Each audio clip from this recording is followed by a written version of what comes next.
Next topic. Next topic, Alex. I want to talk about a deck called Turbo Xerox. This was really a groundbreaking deck, and it was the beginning of a style of deck that I've brought up a number of different times on this podcast, but I didn't really understand it or really know what to call it.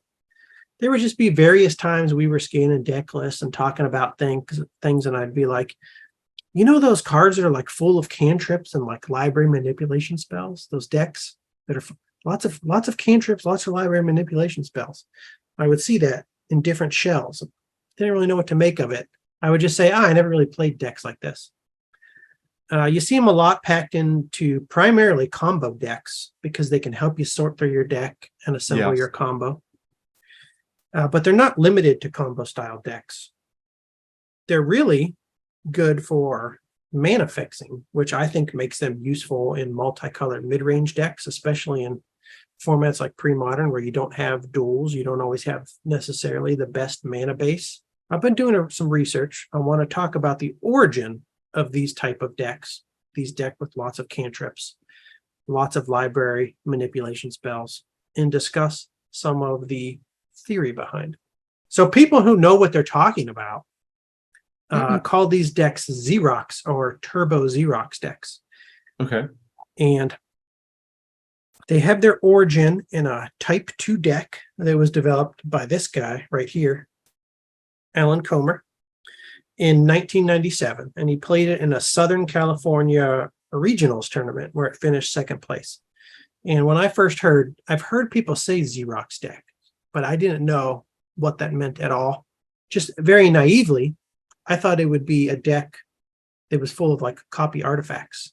I figured it was like an artifact-based deck full of copy artifacts or creature clones, doppelgangers, etc. But the deck is called Xerox not because it actually has cards or spells that copy other spells. It's because the build apparently was so innovative at the time that it spread like crazy.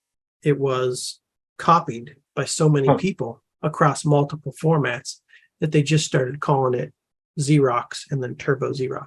Right here in this article, I'm looking at an article from quietspeculation.com called Opting in Modern Cantrips. They mentioned it's the first true net deck. And it had a major innovation. The major innovation was to replace lands with cheap cantrips. So for every 2 cheap cantrips in a deck, its land count can be reduced by 1. So what the author of this article, Jordan, says is Alan Comer actually single-handedly invented the concept of using cheap cantrips to fix your mana. In fact, Turbo Xerox is the fundamental strategy that most blue legacy decks are built on. What Comer realized was that even with just 17 islands and 4 portents, he had about an 85% chance of having 2 islands by turn 2 on the play, almost 90% on the draw. This also doesn't take into consideration mulligans, which easily pushes him into the mid-90s. When I build decks, I hate getting mana screwed. So if I build a 60-card deck, and I was doing this back in early high school, I started doing it in middle school, like when we started playing 13. I started with 24 lands. I would start with more than enough land every time. And then playing the deck, depending on the deck that I was working on, I would potentially reduce from there. I always wanted to have more than 20. Maybe I didn't start that till later, till the deck entered my repertoire. But I never built a deck with 17 lands. I don't know that I ever built a deck with under 20 lands because I hated getting mana screwed. But this was the innovation. Yeah, I think sometimes I would go just barely under 20, like 19, if I felt like I had a lot of like Soul Ring, Mana Elf kind of stuff to like act as land too. I might just go. Maybe in the cases, yeah. I never would have gone down to 17 or less ever. I will cut it down in cases where you have 4 land aware elves, 4 birds, stuff like that, potentially. Portent. I think Portent first came out in Ice Age, right? I'm going to look this up real quick. Portent. Ice Age. Yeah, that's when it started. So I don't think these decks were really an option until Ice Age hit. You had I think cards. Ice Age was the first set that had cantrips in it. It might have been. At least, more than one or something. At least this is where the one casting cost blue spells that allowed you to do things like this were first printed. Mhm. Other than our ancestral recall, which was better. But Ice Age had Portent and a Brainstorm. Somebody posted the Turbo Xerox deck to MTG Goldfish, and they gave a little deck primer description down here. Whoever posted this, and I'm going to read some of this. Instead of building a deck with a large mana base, Comer built a deck with an intentionally small mana base. Why? I don't know. That's the opposite of what I would do. I started with 24. I cut down. If a deck has fewer lands, it can generate virtual card advantage over the course of the game by drawing relevant spells at a greater statistical frequency than the opponent. So this makes sense. Mhm. You put in spells you want. It's the same with, the all the cards that let you, shrink your deck by taking land out of it to increase your chances of getting non-land later. Because late in the game, you don't want to pull land most of the time. When the opponent is more likely on a relative basis to draw lands and mana sources. So exactly. This is the downside of having a high land count in your deck. Later in the game, you're more likely to draw lands and mana sources when you'd rather have spells. The pro is you're more likely to hit your early land drops and you won't have to worry about getting behind. This is the opposite of Wiseman's view of a mana base, which emphasized the importance of making land drops in order to avoid discarding counter magic prior to a counter war. So this is how I would build decks, probably because I read about Weissman's deck and probably read some of the stuff that I don't quite remember back when I was 14 or 15.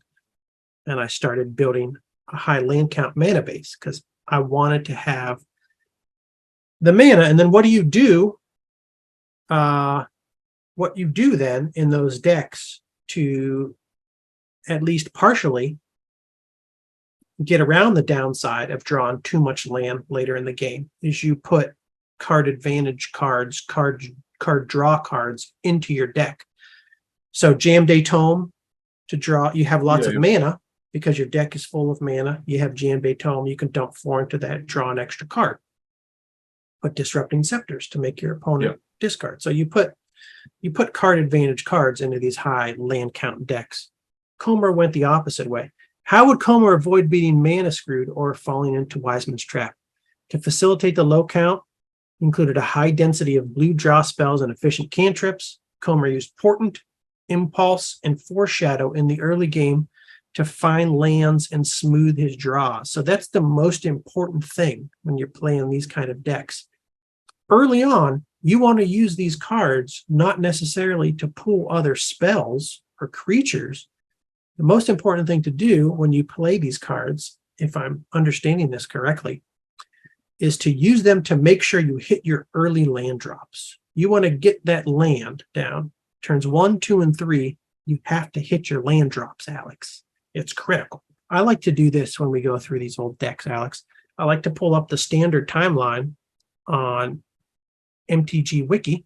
In 1997, the Southern California Regionals, what card pool did Comer have available to him? It was Ice Age, Homelands, Alliance, 5th edition, Mirage, Visions, Weatherlight. Here's the deck that Comer put together. Let me pull this deck up. Pull this up in the Old Man Magic Mox field. I got this loaded up. Alan Comer, Turbo Xerox, 1997, Southern California Regionals. What do I want to point out here? I'm going to skim past the creatures, the sorceries, and the instants real quick. Go straight to the lands. 17 lands, light on lands, as was described, but 12 cantrips or library manipulation cards. So what do you have here? You have 4 Portent. Portent is 1 blue sorcery. Look at the top 3 cards of target player's library, yours or your opponent's, and if you're using these the way you should early in the game, you would be using it on yourself to find those lands. Yeah, for this deck, yeah. Then either shuffle that library or put those 3 cards on top of the library in any order. Draw a card at the beginning of the next turn's upkeep. So make sure you get your land set up and you get to draw it at the next upkeep. 4 Foreshadow, a card that I didn't remember. From Visions, it's an instant. 1 colorless, 1 blue. Name a card. Put the top card from target opponent's library into his or her graveyard. If that card is the one named, draw a card. You also draw a card at the beginning of the next turn's upkeep. So this is strange. So like if you memory lapse them, you counter their spell and it goes onto their library, then you can foreshadow to name that card because you know what it's going to be. Or also if they tutor, you can name the card if it's a tutor where they have to show it to you, right? Or I just mentioned with Portent, you would want to do it yourself to find your land. But you'd reorganize their top 3. If you have a portent in your hand and a Foreshadow in your hand, you can do Portent followed by Foreshadow. Yeah, okay. Not bad. I like that combo. I have Foreshadows. I recognize the art because I have them in my box with like some other stuff that I, for a long time, had been wanting to use in a deck. But I was always kind of like, what should I do with this? You can build this exact deck. Yeah. This would be a cheap deck to build too, for the most part. I mean, Force of Will's in it, but you could even make a budget version of this without that. Well, apparently, not only was the deck like incredibly innovative, but the other like majorly notable thing about it at the time, it was incredibly competitive, doing really well. It has 0 rares in it. Oh, neat. He built a deck with 0 rares. I was going to ask if it was straight blue a minute ago when we were talking about it, because I forget why now. One of the cards I was looking at that we mentioned already, I was wondering how many land colors they were working with, since they have the lower land base. I was wondering how many colors they were using. That's what it was. This one goes mono. Yeah, I mean, definitely, lean into that. If you want to have a smaller land base, really, you've got to keep it 1 or 2 colors, probably. Yeah. Impulse. 1 colorless, 1 blue, instant. Look at the top 4 cards of your library. Put one of them into your hand, the rest on the bottom of your library in any order. And then also, one you just mentioned, memory lapse. 1 colorless, 1 blue, interrupt. Counter target spell. Put that spell on top of its owner's library. So another great thing to combo with Foreshadow. So those are the 12 cantrips or library manipulation cards. What else is here? Mono blue. You're going to be full of counters. 4 counter spells, 4 power sinks, 4 dissipates, which is, if you don't remember, 1 colorless, 2 blue, counter target spell, then remove that spell from the game. So it's essentially a higher casting cost counter spell. And then, of course, mono blue in this era, with these sets available, you're going to load up on Force of Will. He has 4 Forces of Will. Before I go to the creatures, I'll go to the enchantment. 1 enchantment. 1 color or 1 copy of Dream Tides, 2 colorless, 2 blue enchantment. Creatures do not untap during their controller's untap phase. Each non-green creature's controller may pay an additional 2 colorless during his or her upkeep to untap that creature. It's pretty cheap right now because after I saw this deck, I was like, oh, I think I'd like to try to play with this in some pre-modern blue-white control shells. I picked up 4 copies because I think they were like 25 cents a piece or something. He has this card.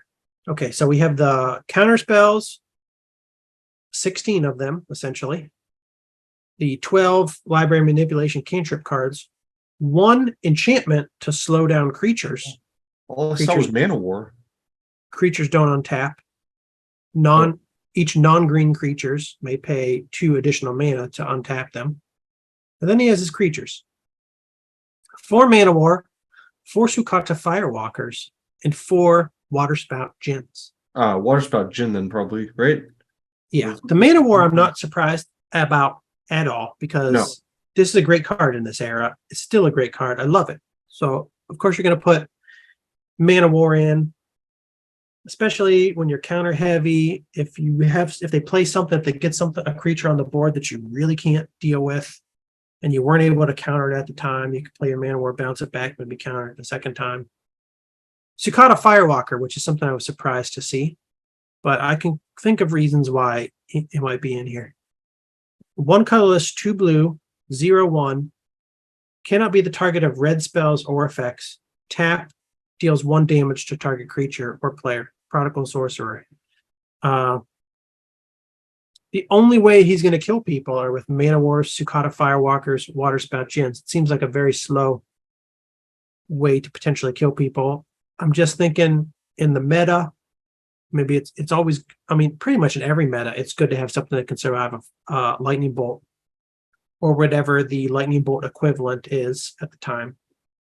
Yeah. So maybe this is in here just to survive lightning bolts and earthquakes, and then you could just sit here and counter things. Yeah, if everything move the else library goes around. wrong, you could just finish them off by pinging them. Water Spout Djinn. I'm assuming this was the main finisher. 2 colorless, 2 blue, 4/4 flying. During your upkeep, return an untapped island you control to owner's hand, or bury Water Spout Djinn. Again, I don't love cards that return my land to my hand. Also, you're playing a deck that only has 17 land in it. So you don't have like a lot, you don't have excess land to return, but obviously it does the job. And again, he didn't have an unlimited card pool to choose from. He probably wanted to find something that's a fairly big body, that's a fairly low casting cost. You're not going to want to go with a 6 casting cost card because again, you're running so few lands in your deck. So maybe the thought is, I'm not going to go above 4 casting costs. What's the best creature that I can find? What's the best big body that I could find for that casting cost in this current environment? And maybe it is the Water Spout Djinn. It also has some invasion because it can fly, so that's nice. You can fly over a block. You wait to play it till late in the game when you have your thing going. You have them kind of like locked down, and then